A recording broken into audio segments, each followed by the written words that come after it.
ये supreme court का एक आदेश है और जो जिसको सरकारें मान नहीं रही, ना तो केंद्र सरकार मान रही है ना राज्य सरकार है, कि नियमित कार्यों के लिए नियमित व्यक्ति की नियुक्ति की जाना चाहिए। अब आप बताइए, मैं जैसे बिजली विभाग में काम करता हूं, तो बिजली विभाग के अंदर मीटर रीडिंग हमेशा ली जाएगी। मीटर रीडिंग ऐसा तो नहीं होता कि बिजली बेचते हो और आप रीडिंग नहीं कराओगे। बिल डिस्ट्रीब्यूशन हमेशा कराएंगे, रेगुलर काम है मीटर रीडिंग, बिल डिस्ट्रीब्यूशन, ठीक है। लाइनों का मेंटेनेंस हमेशा आप करेंगे, ऐसा तो नहीं कि बंद कर देंगे मेंटेनेंस। सब स्टेशन का मेंटेनेंस हमेशा करेंगे, सब स्टेशन पे ऑपरेटर हमेशा रहेगा, आपको ऑफिस में प्यून की हमेशा जरूरत पड़ेगी, है ना। तो अगर ये रेगुलर नेचर के काम है, इनको आप अगर आउटसोर्स करते हैं तो निश्चित रूप से आप ये चाहते हैं कि जो गरीब वर्ग है, जो छोटा कर्मचारी है, उसके पेट को काटकर हमको अपना पेट भरना है। अब क्या हुआ है आउटसोर्स का, मैं आपको बता दूं कि हमारे आउटसोर्स के साथ ही बहुत लंबी लड़ाई लड़ रहे हैं बिजली के। करीब पूरे मध्य प्रदेश में 30 से 35 हजार आउटसोर्स के कर्मचारी हैं। और मैं देखता हूं, मुझे बड़ी तकलीफ होती है जब कहीं से मुझे इस बात की जानकारी मिलती है कि फलाने एक्सीडेंट में हमारा आउटसोर्स का कर्मचारी या तो घायल हो गया है या उसकी मृत्यु हो गई है। अब ट्रेड यूनियन क्या करे, आप बताइए। आंदोलन करते हैं, बंद करते हैं, फौरी तौर पर कोई कार्रवाई हो जाती है, कुछ छोटी मोटी डिमांड मान ली जाती है कि साहब एक्सीडेंट होगा तो, घायल होगा तो हम 2 लाख रुपए दे देंगे, मर जाएगा तो 4 लाख रुपए दे देंगे। क्या आपने जान की कीमत 4 लाख आंक दी है? और वो भी तब जब हमने जाके सारी यूनियन ने इस बात की लड़ाई लड़ी कि आप जो है जानवर तक को करंट लग जाने पे जो है जानवर का मुआवजा दे देते हैं, और हमारा कर्मचारी, पहले तो बिजली विभाग ये कहता था कि वो हमारा कर्मचारी नहीं है, वो तो आउटसोर्स का ठेकेदार का कर्मचारी है, ठेकेदार पे उसको कंपनसेशन देगा। लेकिन जब सारी ट्रेड यूनियन ने और हम लोगों ने मिलकर प्रयास किया तो सरकार ने ये निर्णय किया, उस समय के प्रिंसिपल सेक्रेटरी केसरी साहब ने, कि 4,000 रुपये मृत्यु होने पे जो हम आउटसाइडर को देते हैं वो आउटसोर्स के कर्मचारी को भी देंगे, और घायल होने पे 1 से 2 लाख रुपए जो भी उसका होगा वो कंपनसेशन देंगे। लेकिन क्या जान की कीमत 4 लाख रुपए आप लगा रहे हैं? सवाल यह है कि आप उससे लाइन पे काम ही क्यों करा रहे हैं? अब आप उसकी मजबूरी का फायदा उठा रहे हैं। जो फील्ड का ऑफिसर है, मैं बड़े जवाबदारी से कहना चाहता हूं इस बात को, कि जो फील्ड का ऑफिसर है वो अनैतिक काम उनसे कराता है। अनैतिक क्या, कि जो नियम में नहीं है वो करा रहा है। आउटसोर्स के कर्मचारी को बिजली की चालू लाइन पर या बिजली के खंभे पर चढ़ के काम करने की पात्रता नहीं देता कानून, लेकिन हमारा जो अधिकारी है वो उससे जबरदस्ती काम कराता है, और वो मजबूर इसलिए है कि उसको अपना पेट पालना है, अपना परिवार पालना है। तो इस मजबूरी का फायदा उठाकर जो अधिकारी लोग हैं वो हमारे कर्मचारियों का, जो आउटसोर्स के साथी हैं, उनका शोषण करते हैं। एक बात और बड़े जोर शोर से मैं सुनता आ रहा हूं कि पूरे प्रबंधन में और राजनीतिक दलों में और सरकारों में मैं सुनता आता हूं कि ट्रेड यूनियन जो है वो न्यूसेंस क्रिएट करती है। क्या न्यूसेंस क्रिएट करती है, आप बता दीजिए। न्यूसेंस कोई क्रिएट नहीं करता। जैसे ही कोई व्यक्ति अपनी सुविधाओं की मांग करता है, यदि मेरा लाइन स्टाफ का साथी ये कहता है कि मैं अकेला रात को ऑपरेटर की ड्यूटी नहीं करूंगा, मेरे को एक हेल्पर चाहिए, अगर कोई फॉल्ट हो गया और मुझे सब स्टेशन पर अंदर जाना पड़ा, वहां घास खड़ी हुई है, सांप है, मेरे को गमबूट नहीं दी आपने, बरसाती नहीं दी, मैं कैसे सब स्टेशन में जाके काम करूंगा? और बाय द वे मुझे सांप ने ही काट लिया, या किसी जानवर ने काट लिया, या मुझे करंट लग गया और मैं घायल हूं, तो सुबह तक मैं तड़प तड़प के मर जाऊंगा, लेकिन आपको मेरे पास कोई ऐसा सहायक साथी नहीं होगा जो मेरे को मदद पहुंचा पाए। इस लेवल पर जाकर बिजली विभाग में लोगों का शोषण हो रहा है।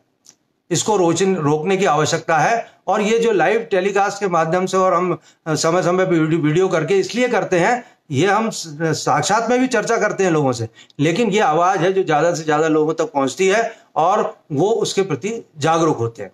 अगर कोई व्यक्ति जो आउटसोर्स पे है वो ये कहता है कि साहब मैं लाइन पे नहीं चढ़ूंगा, साहब मेरे लिए तो नियम में व्यवस्था नहीं है, तो अगले दिन उसको घर भेज देते हैं। अब आप बताइए कि यूनियन कहाँ और किस किस अफसर से लड़ने जाएंगे। एक बात और मैं उल्लेखनीय कहना चाहता हूँ कि पूरे देश के अंदर एक वातावरण में देख रहा हूँ, और वो वातावरण ये है कि इस बात के नाम पर कि प्रबंधन हमको सुनता नहीं है और हमको अलग अलग हम लोग लड़ाई लड़ते हैं, तो हमको एक हो जाना चाहिए। पूरे देश में मैं देख रहा हूँ, खासतौर पर बिजली के क्षेत्र में, कि कई जगह संयुक्त मोर्चे बने हुए हैं, कई जगह कोई यूनाइटेड फलाना बन गया, कई जगह एकता मंच बन गया। और उसमें हो क्या रहा है कि जो हमारे अधिकारी लोग हैं, जो हमारा बॉस है, वही हमारा नेता बन गया है। अब आप मुझे बताइए कि क्लास 3/4 जो एम्प्लॉइज है उसका शोषण कौन करता है? उसका शोषण सरकार से मुख्यमंत्री और मंत्री आके और बल्लभ भवन में बैठे हुए अधिकारी नहीं करते। उनका शोषण वह अधिकारी करते हैं जो सीधे सीधे उससे काम लेते हैं। अगर मान लीजिए कि कोई का ड्यूटी का टाइम खत्म हो गया है 4 बजे और उसने अपना अटेंडेंस बंद कर दी है और उसको लाइन पे काम करने भेज रहा है, तो कौन भेज रहा है? उसका अधिकारी है। एक्सीडेंट हो जाएगा तो कौन जिम्मेदार है? वो अधिकारी जिम्मेदार है। वो तो कह देगा प्राइवेट काम कर रहा था।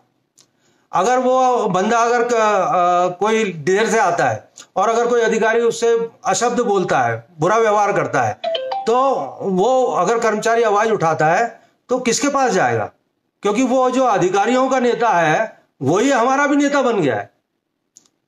तो क्या हुआ कि जिनको आपने अपना रक्षक बनाया है, असली में तो वही वर्ग आपका शोषक है।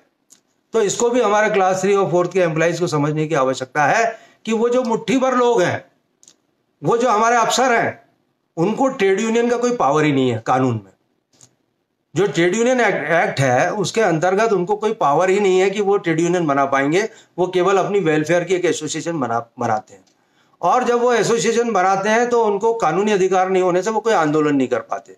तो वो क्या करते हैं कि ये छोटी छोटी यूनियन को 2-4-5 यूनियन को जोड़ के और कहते हैं कि साहब हमारी सारी मेजर यूनियन के हम ही नेता हैं, हम ही भाग्य विधाता हैं। चलिए अच्छी बात है, आप भाग्य विधाता हैं, तो आप मुझको ये बताइए कि मेरा कोई हेल्पर, मेरा कोई ऑपरेटर, मेरा कोई बाबू जब पिटता है, पब्लिक मारती है, आपने कितनी बार हड़ताल की है? आपने कितनी बार PHQ में गए हैं? लेकिन आपका यदि कोई अधिकारी पिट जाता तो दूर की बात, आपके अधिकारी को एक बार थाने में बिठा लिया गया तो उसके लिए आपने पूरा ही क्षेत्र बंद कर दिया, सारे कर्मचारियों को लेकर चले गए। तो ये दर्द आपके मन में तब क्यों नहीं उभरता जब मेरा हेल्पर, मेरा लाइनमैन, मेरा आउटसोर्स कर्मचारी जब पिटता है? तब आप क्यों नहीं जाते PHQ के अंदर? तब आप क्यों नहीं थाने का घेराव करते? तब आप क्यों नहीं काम बंद करते?